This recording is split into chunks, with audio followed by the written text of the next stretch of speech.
యెహెజ్కేలు 24వ అధ్యాయము. 9వ సంవత్సరము 10వ నెల 10వ దినమున యెహోవా వాక్కు నాకు ప్రత్యక్షమై ఈలాగు సెలవిచ్చెను. నరపుత్రుడా, ఈ దినము పేరు వ్రాసియుంచుము, నేటి దినము పేరు వ్రాసియుంచుము. ఈ దినము బబులోను రాజు యెరూషలేము మీదికి వచ్చుచున్నాడు. మరియు తిరుగుబాటు చేయు ఈ జనులను గూర్చి ఉపమాన రీతిగా ఇట్లు ప్రకటింపుము. ప్రభువైన యెహోవా సెలవిచ్చినదేమనగా, కుండను తెచ్చి దానిలో నీళ్లు పోసి దానిని పొయ్యి మీద పెట్టుము. తొడజబ్బ మొదలగు మంచి మంచి ముక్కలన్నీయు చేర్చి అందులో వేసి మంచి ఎముకలను ఏరి దాన్ని నింపుము. మందలో శ్రేష్టమైన వాటిని తీసుకొనుము. అందున్న ఎముకలు ఉడుకునట్లు చాలా కట్టెలు పోగు చేయుము. దానిని బాగుగా పొంగించుము. ఎముకలను చాలునంతగా ఉడికించుము. కాబట్టి ప్రభువైన యెహోవా సెలవిచ్చినదేమనగా, నరహంతకులున్న పట్టణమునకు శ్రమ.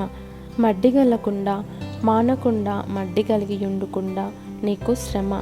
చీటి దాని వంతున పడలేదు. వండిన దానిని ముక్క వెంబడి ముక్కగా దానిలో నుండి తీసుకొని రమ్ము. దాని చేత చిందింపబడిన రక్తము దానిలో కనబడుచున్నది. మట్టితో దాన్ని కప్పివేయునట్లు దానిని నేల మీద కుమ్మరింపక వట్టి బండ మీద దానిని చిందించెను.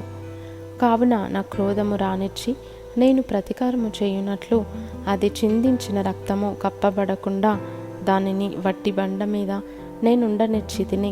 ప్రభువైన యెహోవా సెలవిచ్చినదేమనగా, నరహంతకులున్న పట్టణమునకు శ్రమ.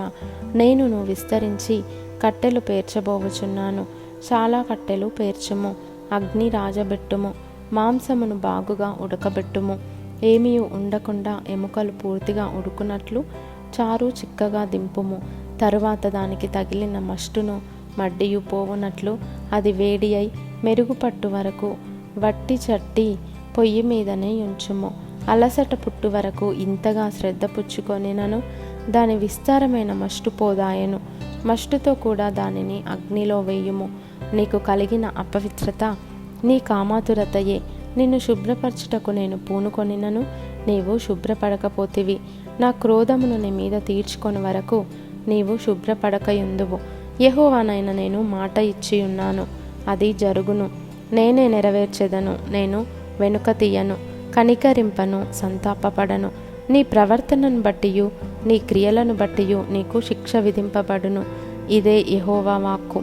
మరియు యెహోవా వాక్కు నాకు ప్రత్యక్షమై ఈలాగు సెలవిచ్చెను.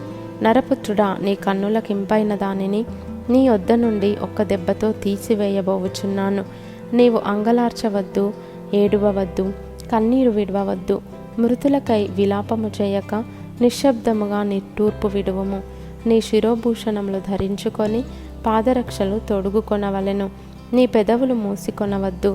జనుల ఆహారము భుజింపవద్దు. ఉదయమందు జనులకు నేను ప్రకటించితిని.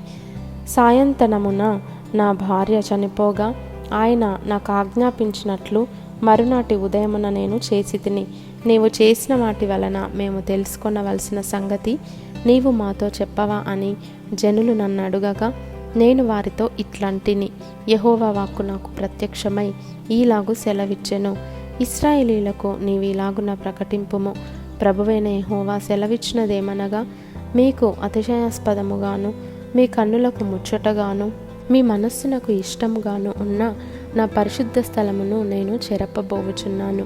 మీరు వెనుక విడిచిన మీ కుమారులను కుమార్తెలను అక్కడనే ఖడ్గము చేత కూలుదురు. అప్పుడు నేను చేసినట్లు మీరును చేయుదురు. మీ పెదవులు మూసుకొనకయుందురు. జనుల ఆహారమును మీరు భుజింపకయుందురు. మీ శిరోభూషణములను తలల మీద నుండి తీయకయు మీ పాదరక్షలను పాదముల నుండి తీయకయు అంగలార్చకయు ఏడ్వకయు నుందురు. ఒకరినొకరు చూచి నిట్టూర్పులు విడుచుచు మీరు చేసిన దోషములను బట్టి మీరు క్షీణించిపోవుదురు. యెహెజ్కేలు మీకు సూచనగా ఉండును. అతడు చేసినదంతటి ప్రకారము మీరును చేయుదురు. ఇది సంభవించినప్పుడు నేను ప్రభువైన యెహోవానై ఉన్నానని మీరు తెలుసుకొందురు. నరపుత్రుడా, వారి ఆశ్రయమును అతిశయాస్పదమును వారికి కన్నులకింపైన దానిని వారు ఇచ్చయించు దానిని వారి కుమారులను కుమార్తెలను నేను తీసివేయు దినమునందు నీకు సమాచారము తెలియజేయుటకై తప్పించుకొని వచ్చిన ఒకడు నీ యొద్దకు వచ్చును. ఆ దినముననే నీవికను మౌనముగా ఉండక తప్పించుకొని వచ్చిన వానితో స్పష్టముగా మాట్లాడుదువు. నేను యెహోవానయున్నానని వారు తెలుసుకొనున్నట్లు నీవు ఈ రీతిని వారికి సూచనగా ఉందువు.